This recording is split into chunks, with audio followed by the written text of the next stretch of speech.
à vous, Maître Bobos.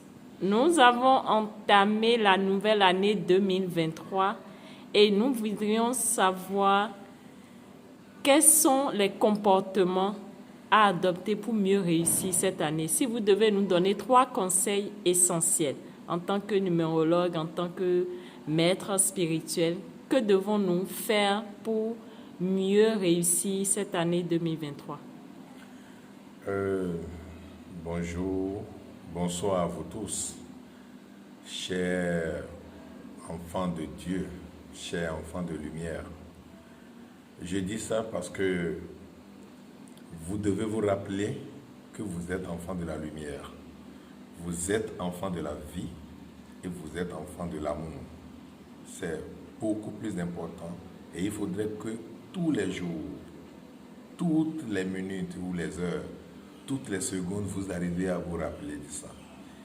Lorsque vous vous rappelez de ça, tout ce qui est souci, plainte, doit commencer par s'écarter de votre chemin parce que vous êtes quand même enfant de Dieu. Personne n'a même à vous le dire, c'est ce que vous êtes. Vous pouvez oublier, mais quelque chose en vous garde cette archive. Et un jour, cette chose vous dira, vous êtes enfant du tout. Et l'enfant du tout a l'héritage qui est le tout. Et cet héritage, c'est tout l'univers qui vous appartient. Ce n'est pas une partie qui vous appartient.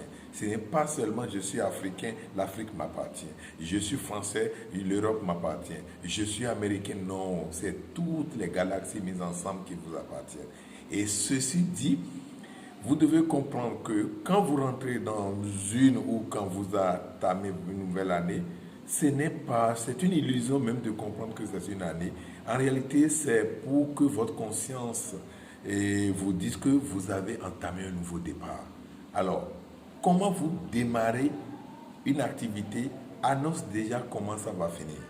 Si vous arrivez à bien démarrer un bon nouveau départ, vous allez réaliser des choses qui vont vous étonner vous-même de côté bien. Je vous dis cela, il faudrait que vous compreniez que l'univers est neutre. La nature est neutre. La vie, elle est neutre. Quand vous déchiffrez la vie numérologiquement, ça donne 9. Et à l'école, en mathématiques, 9 égale 0. Ça veut dire que la vie, elle est neutre, nulle. Alors, si la vie est neutre et tout à la fois, à vous de semer votre tout. Qu'est-ce qui vous tient à cœur? Semez ce que vous tient à cœur. Et vous verrez que cela va pousser pour vous. Puisque la vie est comme un terrain fertile qui a déjà reçu la première pluie. C'est pour ça qu'on dit la nouvelle année, la dikodia. Donc la première pluie vient de tomber. Et lorsque la première pluie est là, c'est à vous de semer ce que vous voulez. Et ce qui est important, c'est que faites tout pour que votre corps soit sain.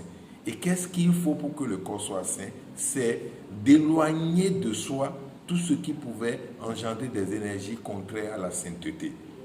Les critiques, les jugements inutiles, les ceci, cela, mettre votre bouche dans ça et dans cela et encore dans cela, vous rendent malade. Parce que c'est le premier canal par lequel les énergies de maladie passent pour venir vous voir. Vous êtes un amas d'énergie.